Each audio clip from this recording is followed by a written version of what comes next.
I suppose, is you have an award coming up, or a contest, a record-breaking event coming up here with Miss Boebert.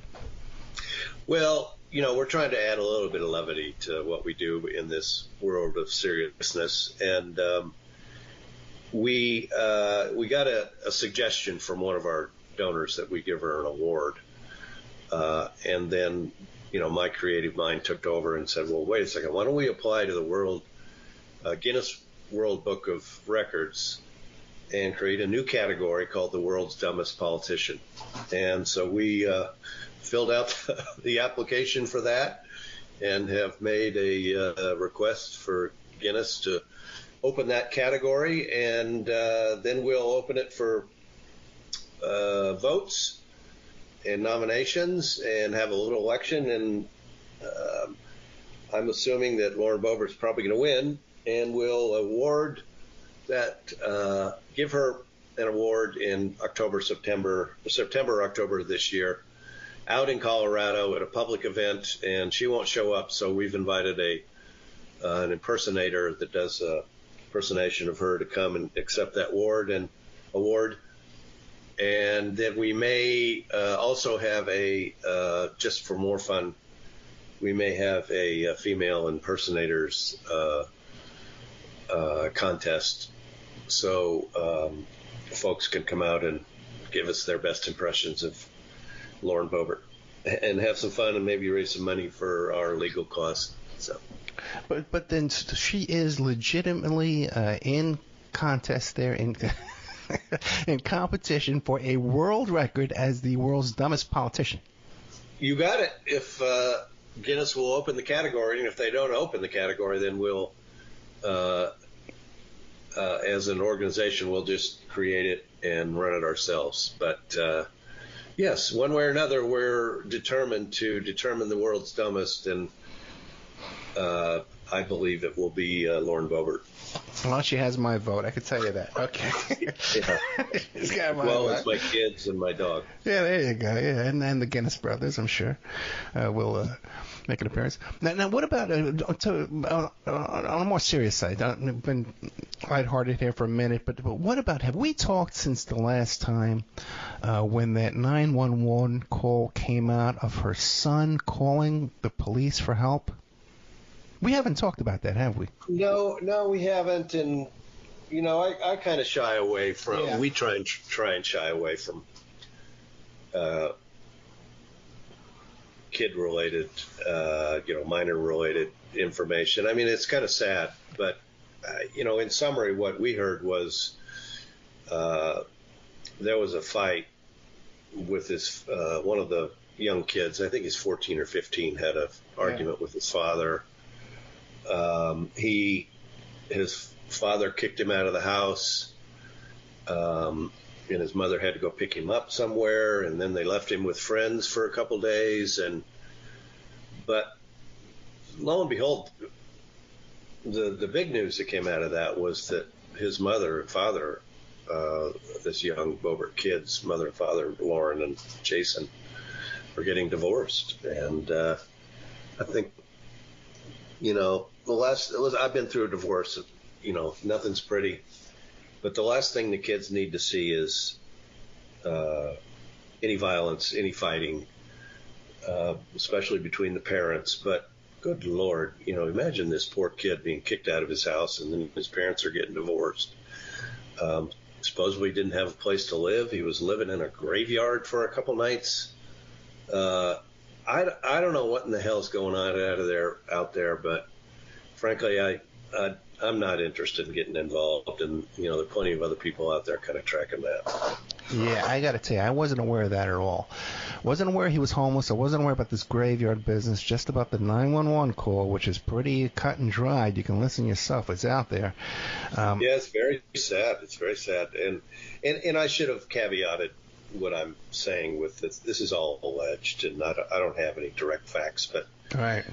It's very interesting how when we get tips on Twitter, they end up being true. When we were tipped off they were getting divorced long before it was announced. We were tipped off long before about this 911 call. before it was released by others. We didn't release it, but it's all alleged, and I'm not making any allegations against her or her husband, but that information is hanging out there and certainly protected by the First Amendment, Lauren. Now, very interesting too. When her husband was served with the divorce papers, he wasn't aware that this was coming. That's what he stated in the press. And I actually had a couple text messages back and forth with him. Oh, really? Again, I wasn't trying to interfere or anything. I just said, listen, if you ever want to tell your side of the story, please let us know. And his response was essentially, well, I miss my kids. I didn't see this coming. My life is ruined. I'm not sure what I'm going to do, kind of thing. And, I kind of felt sorry for the guy, except I don't feel sorry for the guy. Yeah, because, the previous, the guy has a reputation as someone of a bully in that neighborhood, running his car, his truck over someone's mailbox, and they had their own 911 calls where you hear the neighbors are terrified of these Boeberts. Well, he's got a criminal record. He, right. Whipped out his junk in a bowling alley when he first met Lauren, and was put in jail for exposing himself to minors. He and Lauren have both been in and out of jail over physical domestic disputes they'd had. This guy is, he needs to figure out what his priorities are in life, and I hope it's his boys instead of all this other nonsense.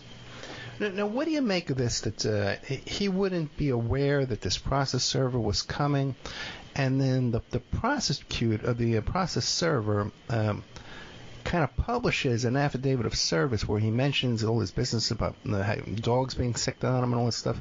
That would have to come from would Lauren Boebert hire a process server that she couldn't rely on his confidentiality, or do you think that she wanted that to be in the press? Oh, God knows, Ed. I mean, you start thinking about what she would do and why she would do it. Well, it's her process server, so I guess she's disputing what he said when she's the adversarial party against her husband. Right. But God only knows. I mean, the reality is there's tape there. I mean, they have, I'm sure they have cameras all over that house. And if anybody really wanted the truth, all she have to do is publish that tape of when that guy showed up and put an end to whatever happened. I suspect that the process server, as you know, has a reputation to keep, and he's not going to run around telling lies and embarrassing his attorneys that he's serving papers for. So I imagine that I would believe the process server over Lauren Boebert 10 days a week, if there were 10 days in a week. And, you look at Boebert's history of lies. I mean, She's filed a TRO against me, remember, that was full of lies. And we were able to provide a counter to everything she said in her TRO, and the judge dismissed it. But, Lauren Boebert has a long, long history of telling lies when it suits her own self. Yeah, wasn't there a recent controversy? It's hard to keep up, but wasn't there a recent controversy too, where she was photographed or filmed? A fellow handed her a pamphlet or something as they were walking through the halls, and yeah, the kids, not the kids, the young people that are trying to get common sense gun laws. Their logo representing their organization is two blue Chuck Taylor shoes, and they had pins. They gave her a pin and said, listen, would you at least consider some sort of legislation around common sense gun laws, background checks, etc. And she listened to the guy and walked away and then dumped it in the trash, and they videotaped the whole thing. And later on she said he had been harassing her, and he was the guy that rushed her at a press event, and it wasn't him. And I mean, she's just one lie after the other. It's not even funny anymore. It's pathetic. And it's predictable. You know, you can predict that if you confront her with anything, she won't accept responsibility for a damn thing. And I think that's the thing that I've learned most about her is she's one of these people that everything is somebody else's fault. And we all know people like that. And the worst part is she's got 4 boys and 4 young boys, and she represents 600,000 or 700,000 people in western southern Colorado that don't have any representation in Congress right now because she's so worthless. Yeah, let's not forget too that the whole bunch, they're armed to the teeth. You know, they've got so many firearms and weapons, and alcohol abuse, driving over mailboxes, all these other incidents. You know. Well, her son, her oldest son wrecked a car. Oh, really? They found alcohol and illegal drugs in the car, and the guy gets off on an equipment malfunction charge. I mean, how does that happen? And the dude is like, I think he just turned 8, or he was 17 at the time, and he just turned 18. He wrecks a car. He injures somebody severely. They find alcohol and drugs in the damn car, and the guy gets off with a broken taillight. How does that happen? Other than she's using her political influence to make that happen. And then her mother, I don't think we talked about this, Ed, her mother had an outstanding warrant for her arrest from a felony break-in from, I don't know, I think it was 2000. To be honest with you, I can't remember the date, but it was several years old. Well, in our research, we subscribe to multiple public sources of information, and we're able to pull up her rap sheet, and she's got as deep a one as Lauren does. Her mother, Shauna Bentz, lo and behold, has an outstanding warrant for her arrest, and it hasn't been served, and she hasn't been arraigned. Well, we immediately told the local sheriff about it, and he slowly went about his way, and she's being held accountable finally by the district attorney, and it's actually in Mesa County where the DA is based, but she was finally, I think she was arraigned sometime last week. What for, we haven't been able to figure out yet. Fascinating. This is the Boebert crime family, dude. I mean, it's one thing after another. It does seem to never end. Can you imagine being in this family, Ed? I mean, yeah. And then you say, oh, well, geez, I'm a upstanding pillar of the community. I'll run for Congress. Between her husband, herself, and her mother, Lauren Boebert, they have over, I think it's around 36 criminal infractions. And this isn't civil stuff. This is, and it's not driving, it's not tickets. This is like being arrested for this or that. And it's unbelievable. We started calling it the Boebert crime family.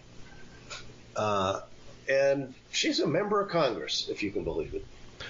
And how does her, because she has a re-election coming up, how does that look? Because I know the fellow running against her, he seems very confident. Well, the lay of the land is, she won in a recount by 546 votes last time. Right.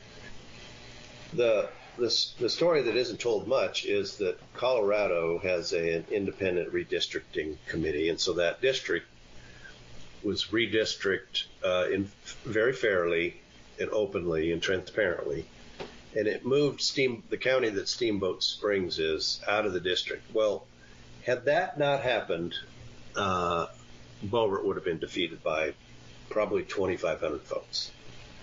So unfortunately, that county was moved out. Adam Frisch is the name of the candidate there. Great guy, entrepreneur, self-starter, made his own money, ran a great campaign, worked his tail off with no support from anybody but really us. I mean, there was the National Democratic Committee and the They call it the DCCC, Democratic Congressional Campaign Committee. You know, the folks in Washington, the PAC, didn't give him any support.